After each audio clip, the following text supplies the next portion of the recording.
마태복음 1장 18절에서 25절까지 말씀입니다.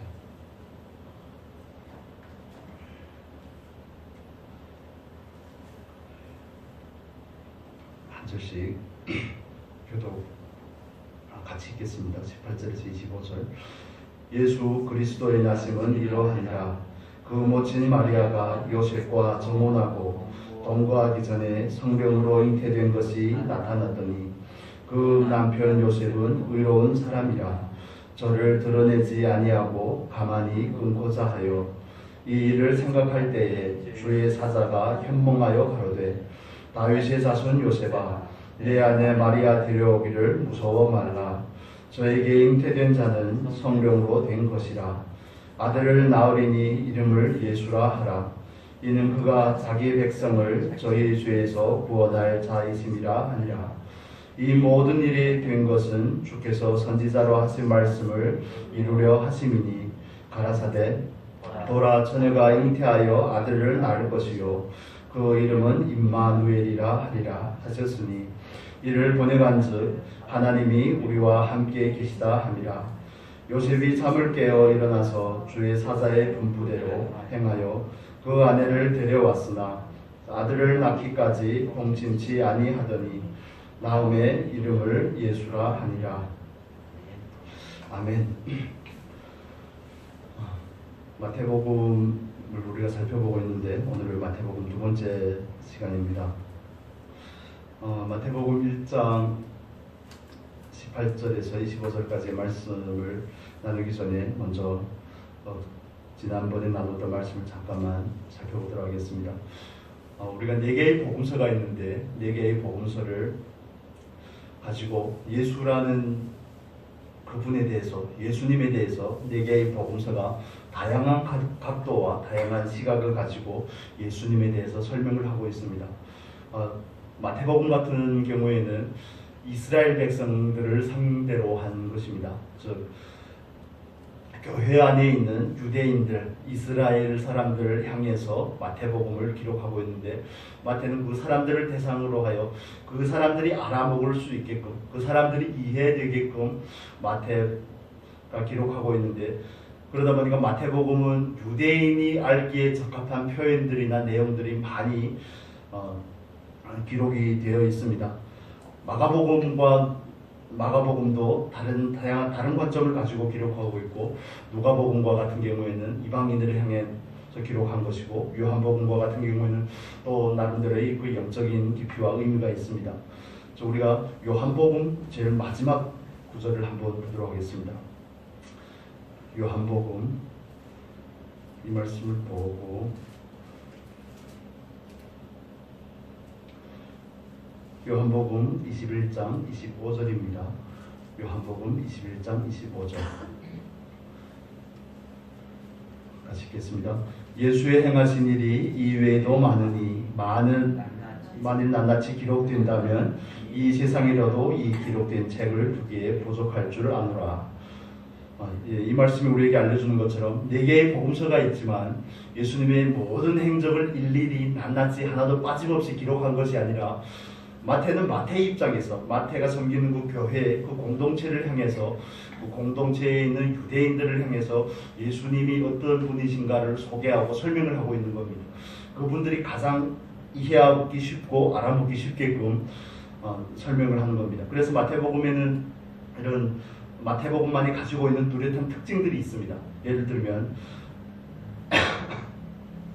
마태복음은 시간 내 순서대로 기록되었다고 보기보다는 내용들을 군데군데 묶어 놓았습니다. 우리가 예를 들면 구약성경의 처음에 5권의 책 우리는 모세오경이라고 그렇게 이야기하죠. 그런데 마태복음에도 보면 산상수훈의 말씀, 마태복음 5장에서 7장까지의 말씀이라든지 마태복음 13장이라든지 또 10장이라든지 18장 이렇게 여러 군데에서 예수님의 강화, 예수님의 설교죠. 예수님의 설교를 5군데의 무더기로 모아놨습니다. 그것은 유대인들에게 뭔가를 시사하려고 하는 거죠. 그러니까 구약 성경을 시작할 때 그 처음에 5권의 율법책이 있었던 것처럼 예수님의 강화를 5군데에 집중적으로 모아놓은 것을 통하여서 구약의 연장선에서 예수를 이해하기를 원하는 겁니다. 그리고 오늘 우리가 읽은 말씀 가운데 있던 것처럼 구약의 선지자들을 통하여서 하신 말씀을 이루려 하심이라 하는 표현을 많이 하고 있습니다.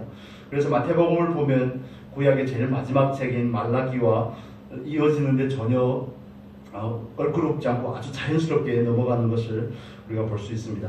마태복음에서는 다윗의 혈통을 따라온 예수에 대해서 우리에게 설명을 하고 있습니다.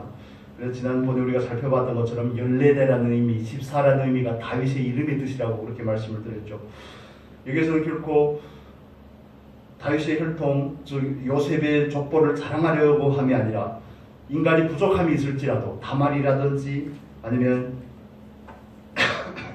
라합이라든지 아니면 이방 여인 룻이라든지 아니면 우리아의 아내였던 바세바라든지 이런 이방 여인들을 통해서도 이 족보가 명맥을 이어올 수 있었던 것은 사람이 가진 우월함이 아니라 그 사람이 연약함과 사람의 나약함을 넘어서서 일하시는 하나님의 놀라운 섭리를 우리에게 설명해 주고 있습니다. 사람은 약하지만 하나님은 강하시며 사람은 실패하지만 하나님이 결코 실패하지 않으신다는 것을 우리에게 보여주고 있는 겁니다. 그래서 족보도 14, 14 이렇게 나눴다고 지난번에 말씀을 드렸죠. 그래서 마태복음 1장에서 오늘 우리가 읽은 후반부에서도 강조하는 것은 마찬가지입니다. 좀 특정한 사람에게 포인트가 있는 게 아니라 하나님께서 이 일을 이루셨다는 데 포인트가 있습니다. 우리 18절의 말씀 같이 읽어볼까요? 마태복음 1장 18절입니다. 예수 그리스도의 나심은 이러하니라. 그 모친 마리아가 요셉과 정혼하고 동거하기 전에 성령으로 잉태된 것이 나타났더니, 여기서 예수 그리스도의 나심이라는 것은 1장 1절에서 표현하는 것처럼 예수 그리스도의 족보한 것과 같은 의미를 가진 단어입니다. 게네시스라는 건데 그 단어인데 저 기원, 예수로부터 새롭게 시작이 된다는 것을 우리에게 시사해주고 있습니다. 옛 아담으로부터 내려온 족보는 창세기 5장에서 나오는 그 족보는 죽음의 연속이 되었지만, 죄를 범한 사람에게 죽음이 필연적인 결과였던 것처럼 죽음의 연속이었지만, 예수의 족보는 예수로부터 새롭게 시작하는, 둘째 아담인 예수로부터 시작하는 족보는 낳고의 연속이라는 것을 우리에게 보여주는 겁니다. 예수 그리스도가 나심은 마태복음 1장 18절에서 25절까지의 내용 가운데서는 요셉이 중심이 되어 있습니다. 요셉에게 포커스가 맞춰져 있고, 여러분 우리가 사순절 성경 읽기를 하고 있는데 오늘의 내용은 누가복음 1장과 2장의 내용이죠. 그런데 누가복음 1장에 가면 예수의 나심에 대해서 요셉은 아예 등장하지 않습니다. 누가 등장하죠? 마리아가 중심이 되어서 등장을 합니다. 그래서 마태는 마태의 입장에서 요셉이라는 사람을 통해서 예수가 어떻게, 하나님의 말씀이 어떻게 의로운 사람인 요셉을 통하여서 마리아를 통해서 성취가 되었는지 그 초점을 요셉에게 맞추고 있고, 누가복음에서는 마리아에게 맞춰지고 있습니다. 여기서 결정적으로 중요한 부분은 이런 것입니다. 우리가 먼저 이스라엘 백성 사람들의 그 혼인 예법을 먼저 이해할 필요가 있는데, 이스라엘에서는 남자와 여자가 옛날에 조선시대에도 아마 그랬던 것 같습니다. 부모님끼리 부모가 서로 이렇게 상의가 되면 애들이 어릴 때 먼저 약혼을 하죠. 약혼을 합니다. 보통 12살에서 14살 정도면 여자아이가 그 나이 정도 되면 약혼을 합니다. 그러면 남편 될 사람이죠. 남편 될 사람은 예물을 가지고 여자의 집에 가서 약혼식을 하고 그 다음에 자기 집으로 돌아갑니다. 약혼을 하면 법적으로는 부부인 상태입니다.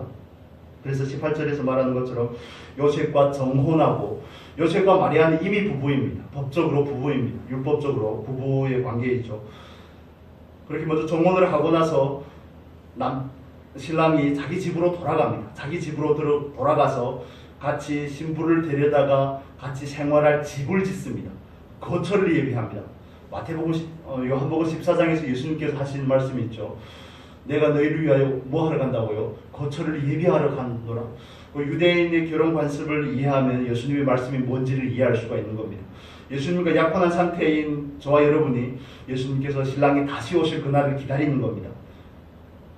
그래서 한 1년 동안 신랑이 가서 자기 신혼 살림을 차릴 그 장소를 다 예비하고 나면 아버지가 그 날짜를 아들에게 말합니다. 이제는 거의 신부를 데려올 준비가 된 것 같다. 그러면 그 아들이 가서 신부를 취하여 오면 그때부터 합방을 할 수가 있습니다. 7일 동안 잔치가 벌어지고 그때부터 합방을 할 수가 있습니다. 저 구속사 역사 가운데서 예수님의 재림, 예수님께서 이 땅에서 오셔서 하셨던 그 일과 우리에게 약속하시고 장차 오시겠다는 그 모든 약속들이 이스라엘의 그 결혼 풍습 안에서 우리가 이해할 수가 있는 부분들입니다.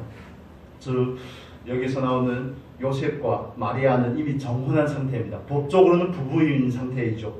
그런데 마리아가 어떻게 되었습니까? 성령으로 잉태되었다고 이렇게 나오죠. 성령으로 잉태된 것이 드러났더니 누가복음 1장의 이해를 보면 마리아가 천사의 고지를 듣고 수태 고지를 듣고 나서 자기 친척인 누구에게로 가죠? 엘리사벳에게로 갑니다. 요한의 어머니이죠. 자기보다 6개월 먼저 잉태한 요한의 어머니에게 가서 거기에 가서 한동안 거하다가 아마 이 일이 생긴 걸로 이해가 됩니다. 즉 정혼한 상태에서 아직 결혼을 하지 않은, 법적으로는 부부지만 같이 동침을 하지 않은 상태에서 임신이 되면 율법의 기준을 따라서 돌로 채워 죽여야 되는 겁니다. 신명기의 말씀 잠깐 보겠습니다. 신명기 22장입니다. 구약성경 신명기 22장 23절 24절의 말씀 보겠습니다. 295페이지에 있습니다. 같이 읽겠습니다. 처녀인 여자가 남자와 약혼한 후에 어떤 남자가 그를 성문 중에서 만나 통관하면 너희는 그들을 둘 다 성문문으로 끌어내고 그들을 돌로 쳐 죽일 것이니 그 처녀는 성문 중에 있어서도 소리 지르지 아니하였으며 그 남자는 그 이웃의 아내를 욕보였습니다. 너는 이같이 하여 너희 중에 악을 제할지니라. 자, 여기서 먼저 봐야 될 부분이 결혼 전에, 동침하기 전에 정혼한 상태에서 임신이 되면 율법의 기준을 따라서 돌로 쳐 죽여야 되는 것이 율법의 기준입니다. 우리 19절에 보면 이렇게 나오죠. 마태복음에 돌아와서 1장 19절에 보면 그 남편 요셉은 어떤 사람이라고요? 의로운 사람이라. 성경에서 의로운 사람이라는 표현은 누가복음 1장에 가면 이해가 잘 됩니다. 누가복음 1장 보겠습니다. 천천히 살펴보겠습니다. 누가복음 1장 6절의 말씀 보겠습니다. 여기에서 우리에게 의인의 기준이 뭔지를 우리에게 설명해 주고 있습니다. 여기에서는 요한의 어머니인 세례 요한의 어머니인 엘리사벳과 아빠인 사가랴에 대해서 설명된 1장 6절입니다. 이 두 사람이 하나님 앞에 의인이니 주의 모든 계명과 규례대로 흠이 없이 행하더라. 그때 당시 의인이라는 것은 하나님과의 그 관계 가운데 있는 겁니다. 하나님과의 그 관계 가운데서 누가복음 1장 6절의 말씀의 설명을 따라서 주의 모든 계명과 규례대로 흠이 없이 행하더라. 그런데 마태복음 1장 19절에는 이상한 내용이 나옵니다. 그 남편 요셉은 의로운 사람이라. 의로운 사람이면 신명기 22장 우리가 방금 찾아본 그 말씀의 기준을 따라서 마리아를 돌로 채워 죽여야 되는 것이 맞는 거 아닙니까? 그렇죠. 의인이라며요. 하나님의 모든 계명과 규례를 따라 흠이 없이 행하는 사람이 의인인데, 하나님의 말씀의 기준을 가지고 살아가는 사람이 의인인데, 요셉은 마리아가 잉태한 그 사실을 알고 나서 수소문에 듣고 나서 고민을 합니다. 요셉은 의로운 사람인데 저를 드러내지 아니하고 가만히 끊고자 하여. 여기에서 우리가 말씀에 대한 바른 이해가 필요합니다. 의인이라면 율법의 기준을 따라서 돌로 쳐 죽이는 게 맞습니다. 그렇죠. 그게 율법의 기준입니다. 예를 들면 우리가 요한복음 8장에 보면 가늠한 여인의 내용이 나오죠. 가늠한 여인이 현장에서 잡혔습니다. 그러니까 그때 당시에 종교 지도자들이 그 여자를 끌고 와서 돌로 쳐 죽이려고 하죠. 그건 합법적인 겁니다. 합법적인 겁니다. 그런데 요셉이 의인이라고 표현을 하는데 요셉은 율법이 가지는 그 표면적인 의미만 이해한 것이 아니라 율법이 우리에게 가르쳐주고자 하는 그 내면적인 본질적인 의미를 이해하고 있는 사람인 겁니다. 이해가 됩니까? 자기 정혼자인 약혼 여인, 법적으로 부부가 된 마리아가 자기와 동침하지 않았는데 임신이 되었다면 율법의 기준을 따라 돌로 치는 것이 맞는데 요셉은 거기에서 정확히 알고 있는 게 뭐냐면 율법의 기준을 어기는 게 아니라, 요셉이 율법의 기준을 어겼다는 것이 아니라 율법이 가지고 있는 그 본질적인 함의를, 그 배후의 내용을 알고 있다는 겁니다. 율법의 궁극적인 결론이 뭐죠? 예수님께서 마태복음 22장에서 말씀하는 것처럼 결론이 뭡니까? 두 가지죠. 하나님을 사랑하고 이웃을 사랑하는 것. 율법은 하나님을 사랑하고 이웃을 사랑하는 것이 율법의 가장 기본적인 정신인 겁니다. 그래 요셉이 그 의로움이라는 것은 마리아의 허물을 덮어주고자 할 때 나타나는 의로움인 겁니다. 요셉이 의로움이라고 하는 것은 그 율법을 온전히 이해한 요셉의 그 상태를 우리에게 말씀해주고 있는 겁니다. 호세아 6장 6절의 말씀 우리가 보겠습니다. 호세아 6장 6절.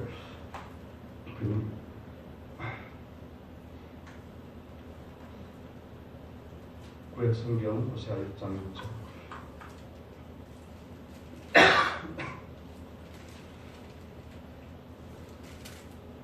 1261페이지입니다. 구약 성경 1261페이지 같이 읽겠습니다. 나는 인애를 원하고 제사를 원치 아니하며 번제보다 하나님을 아는 것을 원하노라. 여기 보면 나는 인애를 원하고 제사를 원치 아니하며 번제보다 하나님을 아는 것을 원하노라 이렇게 우리에게 말씀하고 있습니다. 마태복음 9장 13절에 가면 이 말씀이 더 명확해집니다. 마태복음 9장 13절입니다.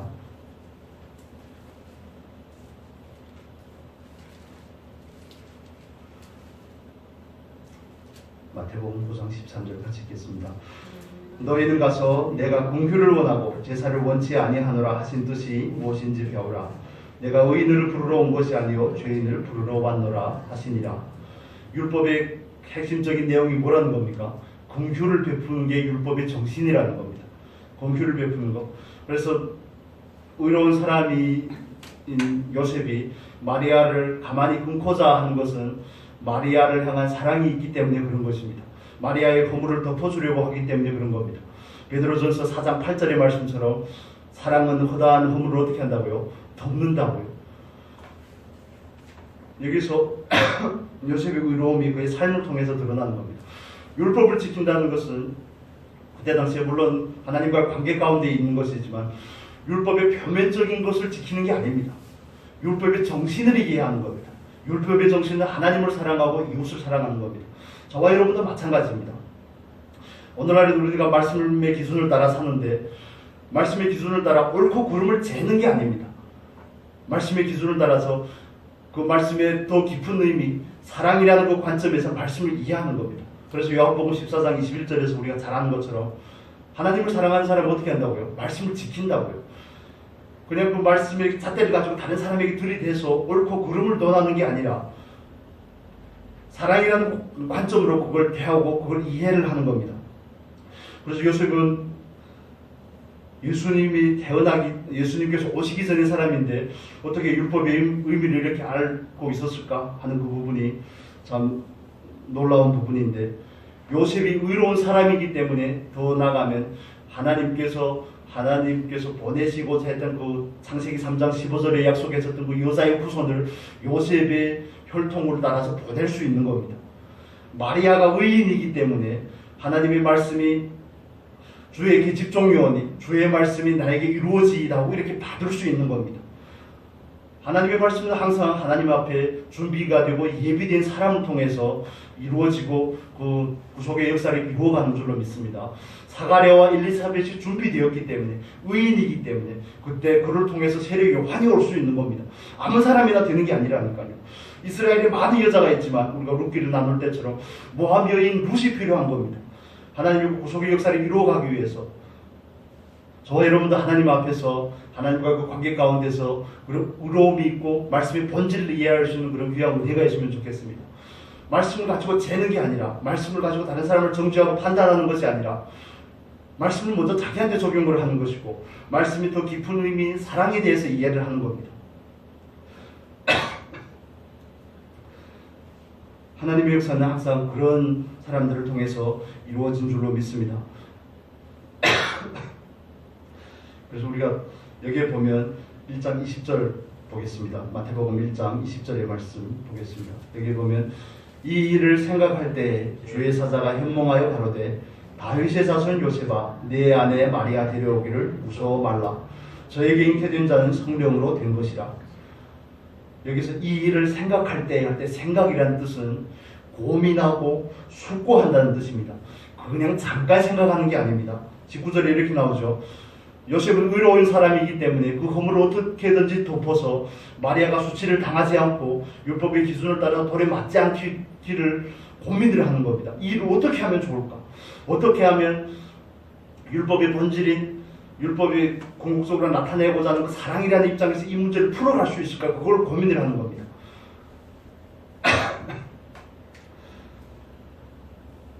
이 부분에 있어서 요셉이 했던 이 결론은 남자라면 어느 정도 이해할 수 있을 겁니다. 저와 장로님만 여기서 남자지만 남자들은 어찌 보면 이런 데서 가차 없거든요. 저만 그렇습니까? 이런 부분에서는 그래서 우리가 흔히 하는 얘기겠죠. 다른 사람의 아내가 성형을 하든 말든 관계를 안 한다는 겁니다. 우리 아내만 안 하면 된다는 거죠. 이해가 되십니까? 이건 남자하고 여자하고 생각하는 그런 부분의 차이, 오늘날에 와서 적용을 하면 안 되면 그냥 가차없이 끊을 수 있는 것이 남자가 가진 그런 특성이 아닌가 하는 그런 생각이 드는데, 근데 요셉은 이 일 때문에 고민을 합니다. 하나님 앞에서 이 문제를 어떻게 해결할 것인지, 마리아에게도 손해가 가지 않고 하나님의 말씀도 어떻게 온전하게 보존이 될 수 있을까 고민을 하는 겁니다.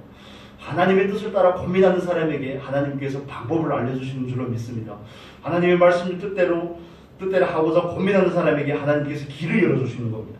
그러지 않고 그냥 무턱대고 하나님께서 언젠가는 감동을 주겠지 이런 식으로 수동적인 게 아니라 요셉은 그 일 때문에 생각하고 고민하고 숙고하는 겁니다. 마음이 얼마나 갈등이 심하겠습니까? 끊을까? 그냥 드러내고 돌로 쳐 죽이고 다른 여자랑 약혼을 하고 다시 결혼을 할까? 마음에 고민이 생기지 않았을까요? 요셉이 의인이라서 그런가 보다. 그러진 않습니다. 여기에는 우리가 말씀과 말씀 사이에 있는 그 여백의 의미를 좀 더 깊이 이해할 필요가 있습니다. 마음에 갈등이 생기는 겁니다. 끊고 다시 시작해야 될지, 아니면 마음에 사랑으로 일을 감싸는 게 직접으로는 많은데 일을 그렇게 하려고 하니까 마음에 갈등도 생기고, 이런 고민 끝에 하나님께서 천사를 보내서 꿈에 요셉에게 말하는 거죠. 여기서 다윗의 자손 요셉아, 마태복음에서 다윗의 자손이라는 표현이 10번 나옵니다. 10번 나오는데 마태복음 1장 20절에만 다윗의 자손 요셉이라고 나옵니다. 보통 다윗의 자손 할 때 누구를 말하죠?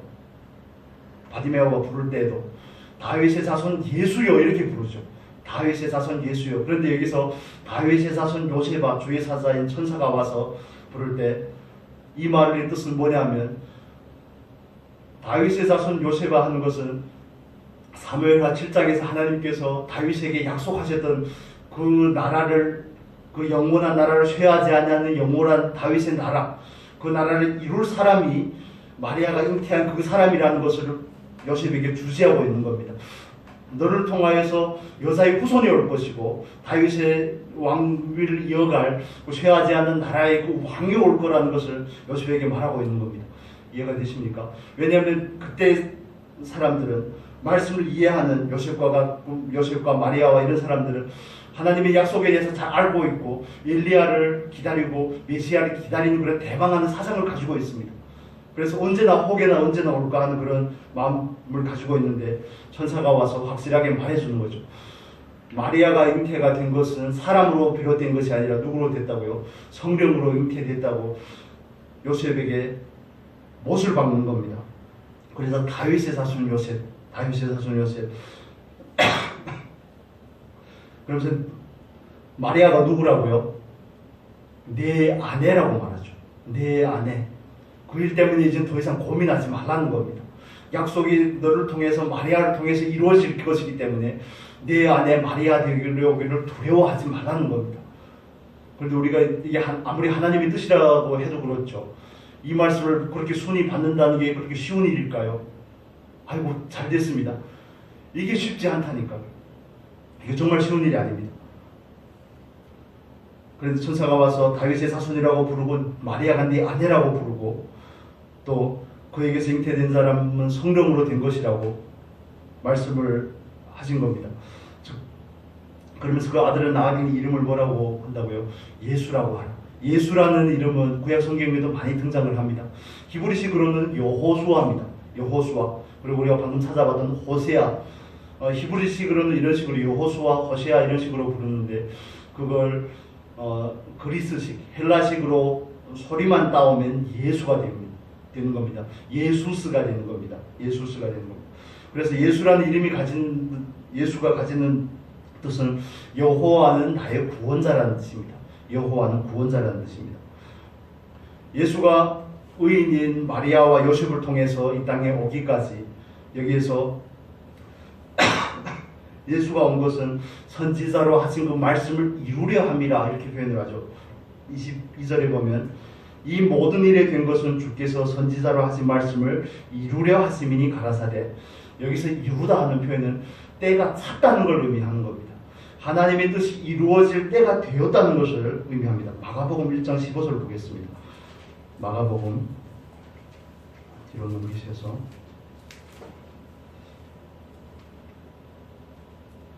1장 15절의 말씀입니다. 같이 읽겠습니다. 가라사대 때가 찼고 하나님 나라가 가까웠으니 회개하고 복음을 믿으라 하시더라.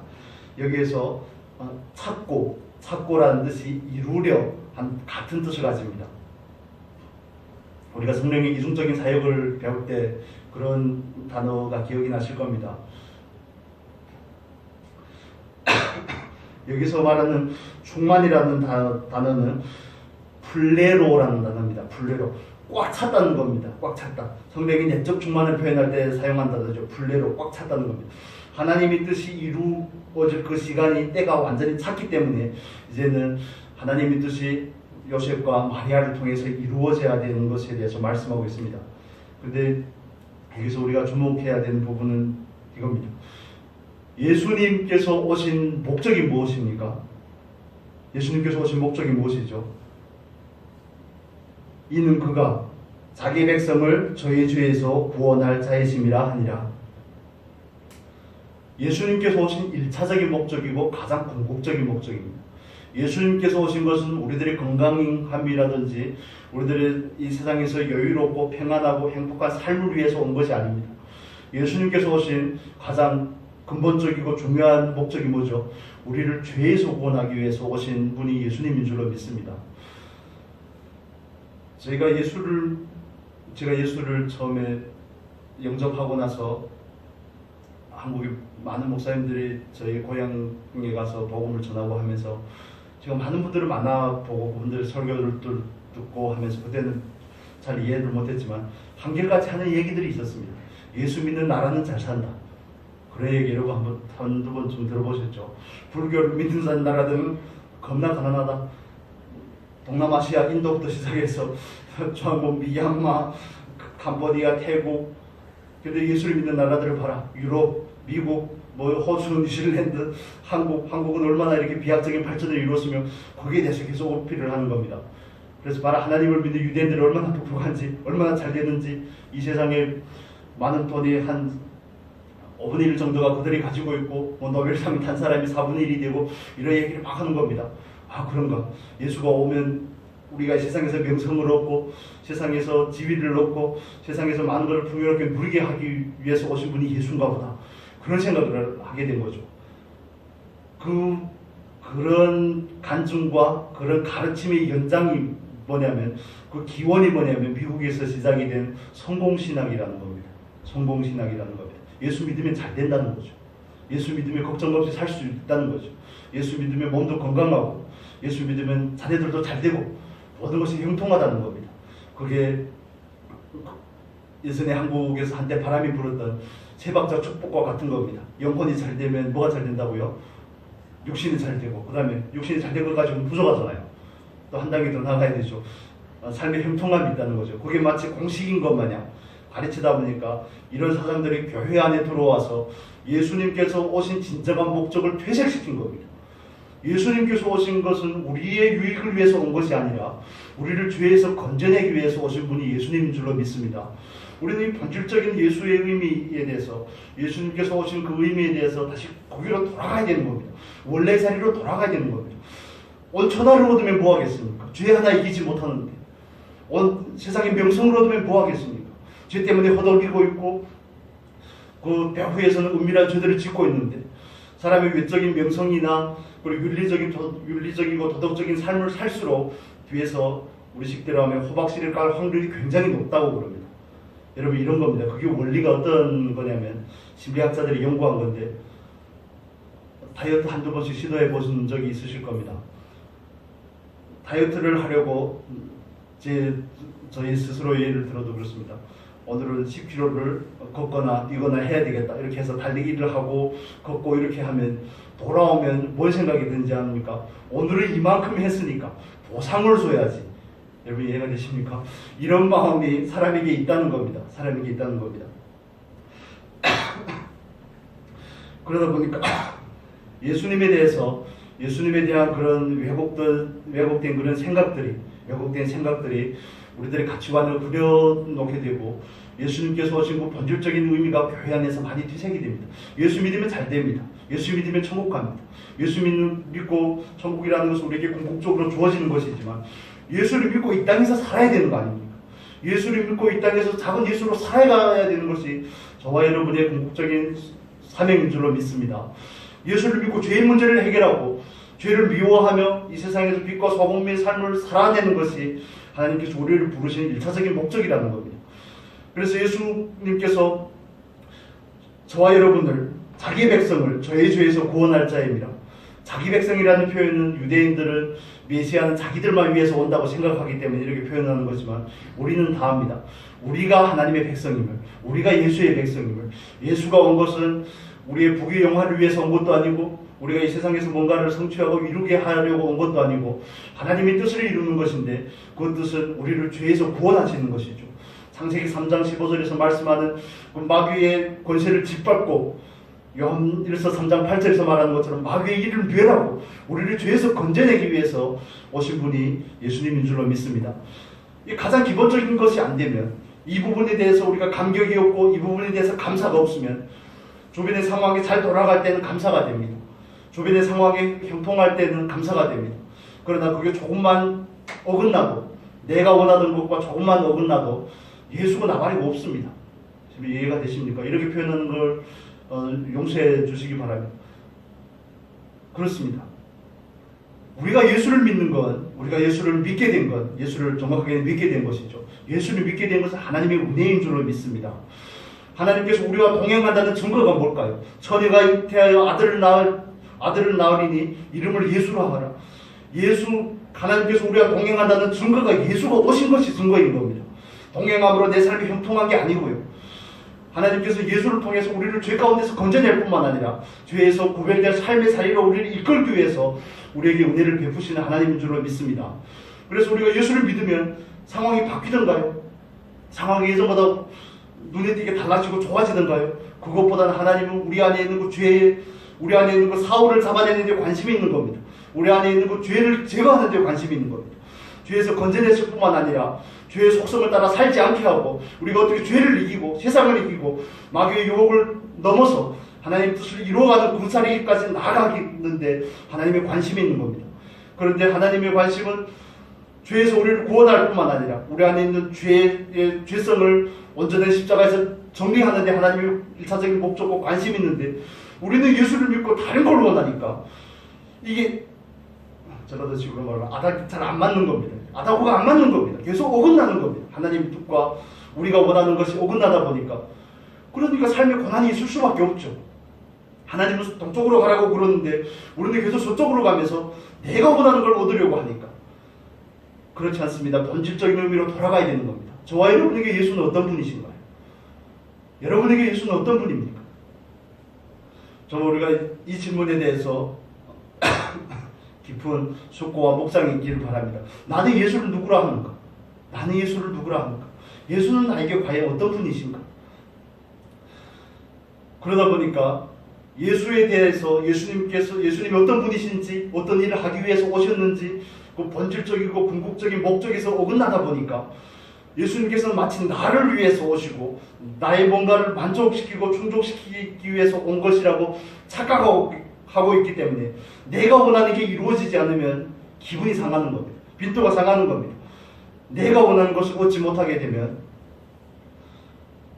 그 존귀하신 그 이름마저 우리에게는 하찮게 여겨지게 되는 것입니다. 여러분, 우리는 그 본질적인 의미로 돌아가야 될 줄로 믿습니다. 하나님의 관심은 저와 여러분의 거룩함이 있습니다. 우리를 죄에서 건져낼 뿐만 아니라 더 이상 죄의 종으로 사는 것이 아니라 말씀의 종으로 살고 성령의 인도하심을 받아서 사는 사람이 되기까지 하나님께서 오늘도 열심을 내고 계시는 줄로 믿습니다.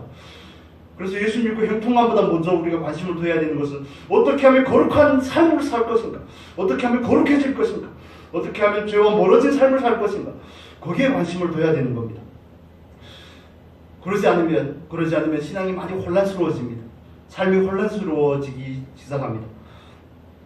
하나님의 관심이 우리들의 관심이 될 수 있기를 바랍니다. 하나님께서 우리를 죄에서 건져낼 뿐만 아니라 죄를 이기는 자리까지 인도하기를 원하고 예수 그리스도의 장성한 분량에 이르기까지 우리를 인도하여 가는 것이 하나님의 목적이라면 우리도 그걸 우리의 목적으로 받아야 되는 것이죠. 하나님 맞습니다. 그걸 제가 제 목적으로 받겠습니다. 그래서 그의 나라와 그의 의를 구하는 가운데 하나님께서 우리에게 부족하지 않을 만큼의 은혜를 주시는 줄로 믿습니다. 항상 은혜가 우리가 당한 그 상황을 이기고 넘어가기에 넉넉한 것이죠. 그런데 우리가 그 은혜의 그 밖의 것을 더 원하기 때문에 마음에 갈등이 있는 겁니다. 그건 욕심이라고 성경은 우리에게 말하는 거죠. 그건 욕심이라는 겁니다. 그건 불수에 지나치는 일이라는 겁니다. 마치 아담과 하와가 선악과의 열매를 먹으면 안 되는데 그 경계를 벗어나는 일이라는 겁니다. 욕심이라는 게 그런 것입니다. 여러분, 우리는 예수님에 대해서 자기 백성을 자기 죄에서 구원하실 예수에 대해서 바르게 알고 바르게 믿는 은혜가 있기를 바랍니다. 예수를 믿는 것이, 예수가 오신 것이 하나님께서 저와 여러분과 함께 하시는 증거가 되는 줄로 믿습니다. 우리 이사야서 7장의 말씀은 나중에 시간이 좀 부족해서 여러분 이사야서 7장 7장과 8장 초반까지의 말씀을 읽어보시면 좋겠습니다. 예수가 오신 것이 하나님께서 우리와 함께하는 증거인 줄로 믿습니다. 그래서 저와 여러분이 추구해야 되는 것, 저와 여러분이 관심을 둬야 되는 것은 예수를 믿는 것 그 자체가 복이라는 믿음을 가지는 데 있습니다. 하나님께서 함께 하는데 우리가 창세기를 보면 요셉의 이야기를 볼 때도 그렇습니다. 요셉이 자기 형제들에게 인신매매를 당한 거 아닙니까? 자기가 가장 믿고 신뢰하는 자기 가족에게 인신매매를 당했습니다. 17살이라는 어린 나이에 인신매매를 당하고 배신을 당해서 종으로 노예로 팔려가죠. 노예는 자유가 없습니다.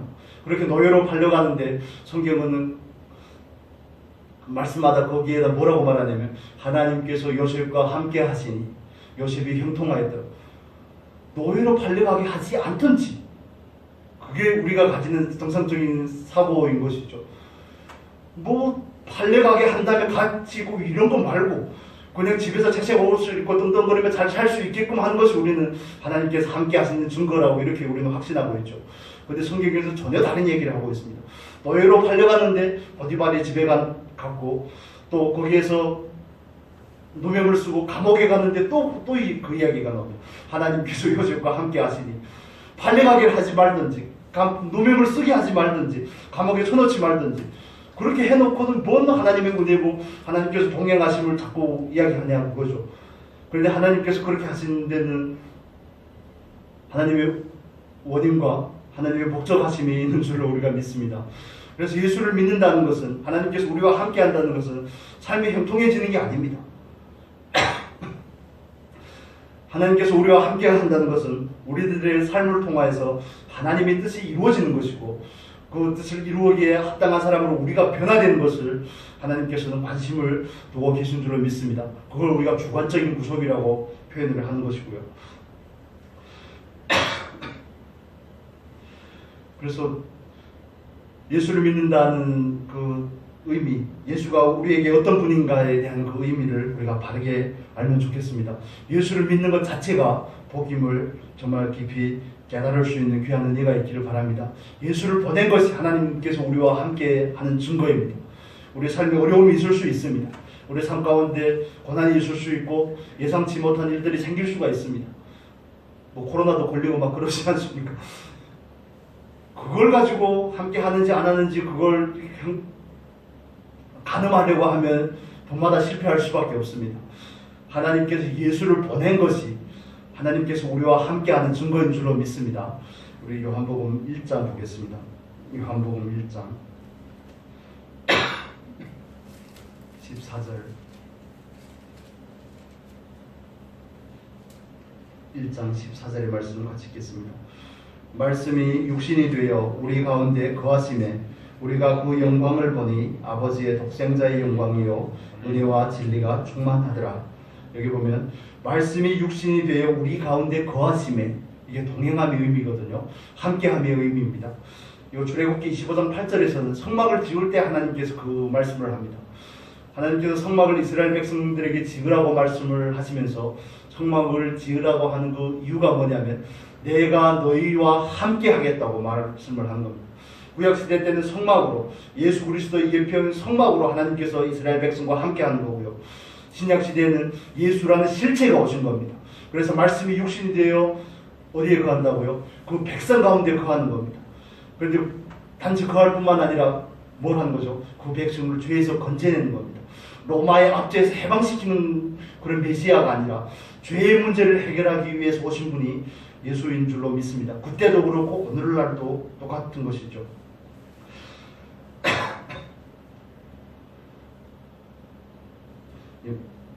마태복음 1장 24절의 말씀, 24절 25절의 말씀 같이 읽겠습니다. 요셉이 잠을 깨어 일어나서 주의 사자의 분부대로 행하여 그 아내를 데려왔으나 아들을 낳기까지 동침치 아니하더니 나음의 이름을 예수라 하니라. 요셉이 잠에서, 여기 보면 21절에서 23절까지의 내용은 주의 사자 천사가 요셉에게 꿈에서 알려준 내용입니다. 아들을 낳을 텐데 그 아들이 하는 일이 무엇인지 예수라 하고, 그 말씀은 이사야서 7장 14절의 약속이 성취이며 다윗의 후손으로, 다윗의 혈통으로 온 그 예수가 이루실 일들에 대해서 이야기하는 거고요. 그 다음에 24절에 보면 요셉이 잠을 깨어 일어나서 주의 사자의 분부대로 행하여, 여기 분부라는 것은 명령을 말하는 겁니다. 주의 사자가 전하는 것은 하나님의 뜻이기 때문에 요셉은 그 말씀대로 행합니다. 그 말씀대로 행한다는 그 증거를 25절에서 보여주죠. 아들을 낳기까지 어떻게 한다고요? 동침하지 아니하며.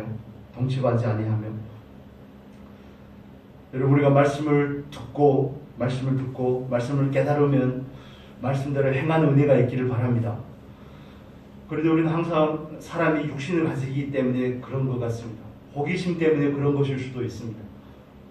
하나님의 뜻을 아는 그런 방법에 관심이 많습니다. 우리는 꿈이냐, 예언이냐, 들었냐, 봤냐, 성경을 통해서 깨달았냐, 기도하다 들었냐, 다른 사람이 우리에게 이야기를 해줬냐, 상담을 통해서 알았냐, 아니면 환경을 통해서 하나님께서 나에게 알려주셨냐, 이런 데 관심이 너무 많은 겁니다. 말씀을 받아들이는, 하나님의 뜻을 캐치하는 그 통로에 우리는 관심이 많습니다. 그것도 우리가 각자가 선호하는 통로가 있습니다. 우리 차집사님 어떤 통로를 선호하십니까? 제가 말씀드렸죠. 제 장모님은 꿈 쪽입니다. 꿈 쪽. 한 번씩 주무셔봐야지. 그런데도 정확합니다. 그러니까 그 틀 안에다 자꾸 제한을 하는 겁니다. 하나님 환경을 통해서도 말씀을 하고, 주변의 사람을 통해서도 말씀을 하고, 설교를 들을 때도 깨달음을 주시고, 기도할 때도 감동을 주시고 하는데, 자기가 선호하는 통로를 통해서만 받으려고 하니까 하나님의 뜻을 받기에 좀 한계가 있는 거죠. 저와 여러분도 아마 선호하는 통로들이 있을 겁니다. 은사적인 부분에 익숙하신 분들은 은사적으로 받은 것만이 마치 좀 진하게 와야지 그게 하나님으로부터 비롯된 것 같은 그런 느낌들이 드는데, 사실 통로가 중요한 게 아닙니다. 어린아이가 말을 했는데 나아만은 듣잖아요. 그러지 않습니까? 자기 집에서 기집종으로 키운 그 어린아이가 했는데 듣잖아요. 듣고 해가는 사람에게 복이 있는 겁니다. 듣기만 하면, 꿈을 꾸든 감동을 받든 뭐 별걸 다 해서 깨닫기만 하면 거기까지 하는 건 아무것도 아닙니다. 그래서 성경에서 우리에게 말하죠. 내가 장차 가서 믿음을 보겠느냐. 믿음이 아니고 뭘 본다는 얘기입니까? 행함을 본다는 얘기입니다. 하나님의 뜻은 저와 여러분의 순종, 행함을 통하여서 이루어지는 줄로 믿습니다. 요셉이 천사의 말대로 분부대로 행함에 그를 통하여서 하나님이 놀라운 역사가 이루어진 겁니다. 마리아를 통해서 놀라운 역사가 이루어진 줄로 믿습니다. 네, 오늘의 말씀 잠깐만 정리하면 하나님의 역사는 항상 하나님의 말씀에 순종하고자 하는 사람들을 통하여서 이루어지는 줄로 믿습니다. 그래서 그 시대마다 사람이 없으면 하나님께서 어떻게 하시는지 아십니까? 부담을 줘서 낳게 하십니다. 사사시대의 말미가 되니까 하나님께서 한나에게 부담을 줘가지고 분인나를 데려다가 한나를 빡빡 갈고서 기도하게 하고 한나를 통해 누구를 낳게 하죠? 사무엘을 낳게 하는 겁니다. 위대한 지도자인 사무엘을 낳게 하는 겁니다. 하나님은 전혀 급하지 않습니다. 그런데 하나님은 사람과 함께 일하기를 원하시는 줄 믿으시기를 바랍니다. 그래서 저와 여러분이 그 하나님이 이루심에 참여될 수 있는 그런 사람이 되면 좋겠습니다. 그걸 가지고 우리가 하나님 앞에 서기 때문에 그렇습니다. 제가 처음에 예수 믿고 잘 모를 때는 예수님과 같이 십자가에 못 박힌 그 강도를 얼마나 부러워했는지 모릅니다. 세상 거 다 누리고 죽기 5분 전에 주여 정말 죄송합니다. 이제 제가 잘 믿겠습니다. 그리고 바로 가면 얼마나 좋을까. 얼마나 어리석은 생각입니다. 오늘날 하나님께서 우리에게 말씀을 주시고 깨닫게 하시고 할 때는 우리에게 원하는 결과가 있습니다. 순종이라는 결과를 원하시는 하나님인 줄로 믿습니다. 예수를 믿는 것 자체가 복입니다. 예수를 보낸 것 자체가 하나님께서 저와 여러분과 함께하는 증거인 줄 믿으시기를 바랍니다. 환경을 가지고 자꾸 측량을 하려고 하고 환경을 가지고 자꾸 그걸 가늠하려고 하면 마음이 혼란스러워집니다. 처녀가 잉태하여 아들을 낳고 그 아들의 예수가 하나님의 독생자의 예수가 말씀이 육신되어 이 땅에 오신 것이 하나님께서 우리와 함께하는 증거인 줄로 믿습니다. 그 증거는 영원한 증거인 것이죠. 어제나 오늘이나 동일하신 그 예수님께서 오늘만 우리와 함께하고 함께하지 않는 게 아니라 늘 우리와 함께하는 줄로 믿습니다. 그런데 중요한 문제는 우리가 예수님과 함께하느냐의 문제가 있는 것이죠. 예수님은 우리와 늘 함께하는 건 맞는데 일방적인 건 안 된다는 거죠. 우리가 예수님과 함께하는지, 함께하려면 어떻게 해야 될까요? 함께하면 어떻게 해야 될까요? 그건 이제 우리가 창세기 5장 나눌 때, 에녹이 이야기를 할 때 더 구체적으로 나누도록 하겠습니다. 아무튼 우리가 하나님 앞에서 의로운 사람으로 준비되어서 하나님의 놀라운 구속의 역사에 참여되는 귀한 은혜가 있기를 바랍니다. 그게 저와 여러분을 부르신 하나님의 궁극적인 목적입니다. 또 예수를 보내서 우리를 죄에서 건져낼 뿐만 아니라 죄를 이기고 능히 하나님의 영광을 드러내는 귀한 우리가 될 수 있도록 하나님께서 일하시는 그 하나님의 열심에 정말 온전하게 순종할 수 있는 우리가 될 수 있기를 예수님의 이름으로 축복합니다. 기도하겠습니다. 거룩하신 아버지 감사합니다. 내가 참에 하나님께서는 결코 실패하지 않는 하나님이심을 우리가 믿습니다. 아버지 의로운 사람 요셉과 마리아를 통하여서 하나님께서 약속하신 그 예언이 성취됨을 우리가 봅니다.